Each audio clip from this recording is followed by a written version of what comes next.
अगत तंत्र का part B करते हैं। तो अगत तंत्र का जो पार्ट बी है उसको कहते हैं व्यवहार, आयुर्वेद एवं विधि वैद्यक। तो व्यवहार आयुर्वेद को मॉडर्न में कहते हैं फॉरेंसिक मेडिसिन और विधि वैद्यक को बोलते हैं मेडिकल जूरिस्प्रूडेंस। तो आज हम बात करेंगे पार्ट बी में सिलेबस का पॉइंट नंबर फर्स्ट। तो सिलेबस के पॉइंट नंबर फर्स्ट में हमें क्या पढ़ना है, तो हमने डिफिनीशन पढ़नी है व्यवहार आयुर्वेद की, फॉरेंसिक मेडिसिन की, और पढ़नी है विधि वैद्यक की और मेडिकल जूरिस्प्रूडेंस की।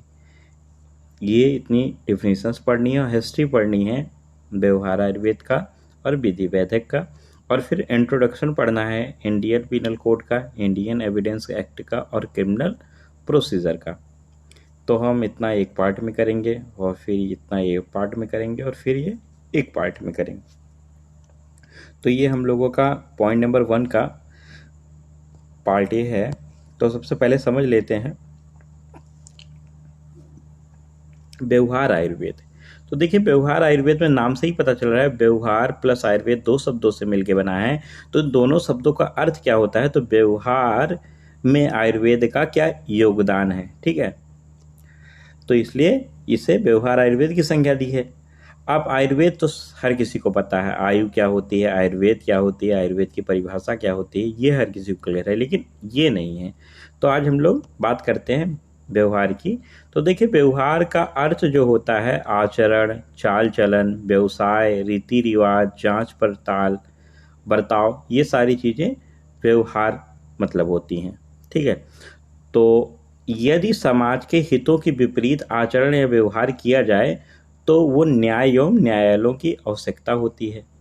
अगर अच्छे व्यवहार हैं, अच्छे आचरण हैं, चाल चलन अच्छा है, व्यवसाय अच्छा, सब कुछ अच्छा है, जांच ताल ठीक है, ये सारी चीज़ें ठीक ठाक हैं, तो फिर न्याय एवं न्यायालयों की आवश्यकता नहीं होगी। लेकिन अब गलत व्यवहार होने के कारण, गलत आचरण होने के कारण न्याय एवं न्यायालयों की आवश्यकता होती है। इसीलिए हमारा जो सिलेबस है व्यवहार आयुर्वेद एवं विधि वैद्यक, मतलब जहाँ पे कुछ गलतियाँ होंगी वहीं पे कानून की आवश्यकता होगी, तो इसलिए दोनों साथ में हैं। अब देखिए व्यवहार का अर्थ शुक्राचार्य आचार्य ने क्या बताया है, तो जिसके द्वारा सत्य एवं असत्य विषयों पर भली प्रकार विचार करने से धर्म में आस्था बढ़ती है, कार्यों की सिद्धि होती है, उसे व्यवहार कहते हैं। तात्पर्य यह है कि धर्म में आस्था से ही समाज की नैतिकता बनी रहती है एवं समाज अपराध से मुक्त रहता है। अब इसे आप यहाँ पढ़ लीजिए। अगर आपको ये याद नहीं करना है, नहीं समझ में आई, तो अपने भाषा में समझ लीजिए कि क्या हमको लिखना है, कि व्यवहार मतलब क्या लिखना है शुक्राचार्य के अकॉर्डिंग। तो ऐसे समझ लें कि सत्य और असत्य के विषयों पर भली प्रकार से विचार करने से धर्म में आस्था बनी रहती है और कार्यों की सिद्धि होती है, तो इसी को व्यवहार कहते हैं। और धर्म में आस्था से ही नैतिकता बनी रहती है और समाज अपराध से मुक्त रहता है, तो इसी को व्यवहार कहते हैं। अब बात करते हैं, देखिए इसका मॉडर्न रिलेशन जो है फॉरेंसिक मेडिसिन।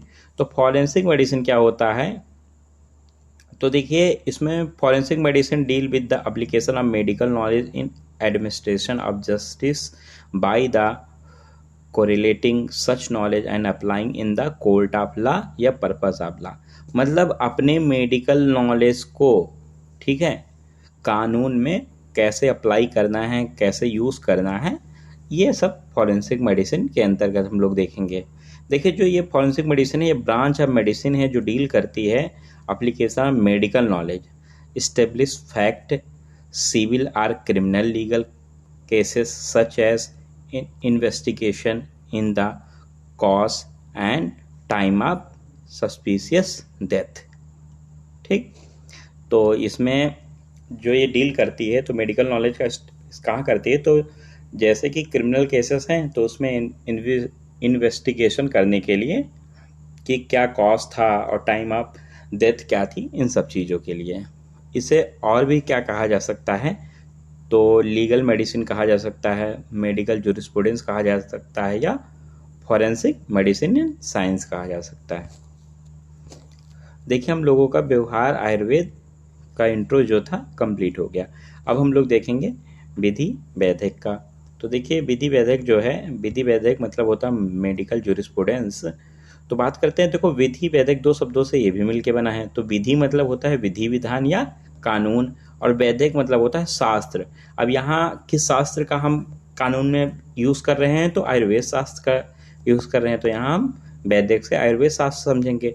तो विधि वैदिक का तात्पर्य यह है कि शास्त्र का या ज्ञान की शाखा है जिसमें वैदिक शास्त्रों से विधि विधान या कानून के योगदान का महत्व संदर्भ है। मतलब जिस सीधी सी बात है, इतना सारा ना पढ़ना हो, एक लाइन में अगर समझना है तो बस इतना सा समझिए कि आयुर्वेद शास्त्र में और कानून में, तो आयुर्वेद शास्त्र का कानून में कैसे यूज करेंगे, बस इतना सा है मेडिकल ज्यूरिस्प्रूडेंस में। अब बात करते हैं इसके मॉडर्न डेफिनेशन की। तो देखिए मेडिकल ज्यूरिस्प्रूडेंस दो शब्दों से मिलकर बना है।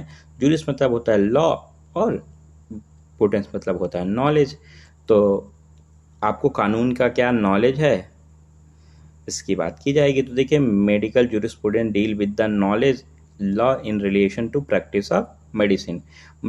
इस शाखा के माध्यम से कानूनी सहायतार्थ विभिन्न शंकाओं या परिणाम जानने के लिए उचित वातावरण हेतु निम्न प्रकार के आपसी सहयोग की आवश्यकता होती है। यहाँ तीन चीज़ें हैं, ये तीन चीज़ें आपको ना याद करनी पड़ेंगी और एक बार पढ़ने से याद भी हो जाएंगी।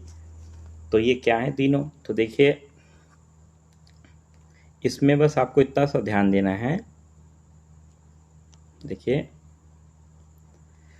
Doctor patient relationship. अब डॉक्टर का पेशेंट से रिलेशन कैसा है?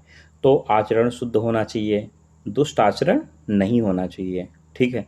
कोई रॉन्ग डायग्नोस ना बनाए डॉक्टर, अननेसेसरी कोई सर्जरी ना करे, क्रिमिनल एवोशन कोई ना कर दे, ठीक है। डॉक्टर का क्या रिलेशनशिप होना चाहिए? तो एक दूसरे का सहयोग करना चाहिए और आपसी क्रिटिसाइज नहीं करना चाहिए एक दूसरे का, ठीक है। और डॉक्टर स्टेट रिलेशन, इसमें सीधी सी बात, डॉक्टर के पास कुछ आए तो उसे कानूनी रूप से क्या उसको करना है। तो देखिए यदि चिकित्सक के पास लाए गए पेशेंट के बारे में शंका हो, जैसे कि उसे कोई विष लिया है, जैसे फूड पॉइजनिंग, तो किस होटल या रेस्टोरेंट से हुई है, ये बात के लिए उसे होमोसाइडल या सस्पेक्टेड होमोसाइडल इंजरीज है, स्टेप मतलब छुरी भोंकना या गन शॉट वुंड्स हैं, कोई बंदूक का घाव है, तो इन सब को पब्लिक अथॉरिटी को सूचना देना की आवश्यकता है डॉक्टर को। तो तीन चीज़ें इसमें हमको विधि वैदिक में जाननी है। आयुर्वेद का कानून में कैसे यूज़ करेंगे, तो बस इतना सा है। डॉक्टर पेशेंट का रिलेशनशिप कैसा होना चाहिए, डॉक्टर का रिलेशन कैसा होना चाहिए, डॉक्टर स्टेट रिलेशनशिप कैसा होना चाहिए। अगर आपको ये चीज़ें इतनी क्लियर हो जाती हैं तो थोड़ी सी बात हम करते हैं। देखिए पढ़ रहे हैं हम जो, तो हम लोग ये जानते हैं कि जो आचार्य मनु का नाम आता है, तो आचार्य मनु जो है फादर ऑफ फॉरेंसिक इंडिया का है, क्या है कहा जाता है, ठीक है। आचार्य मनु को क्या कहा जाता है? Father of forensic in India, ठीक है, आचार्य मनु को। व्यवहार आयुर्वेद एवं विधि विधेयक का सर्वप्रथम वर्णन कहाँ मिलता है?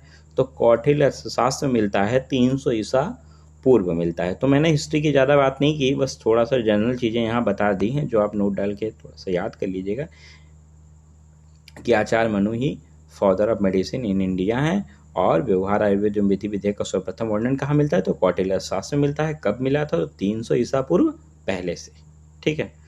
तो हमने आपको डिफिनीशंस दोनों की क्लिक करा दी हैं, मॉडर्न के अकॉर्डिंग बता दिया, आयुर्वेद के अकॉर्डिंग बता दिया। आप समझ लें और थोड़ी थोड़ी चीज़ें याद कर लें जिससे आप भी लिख पाएँ।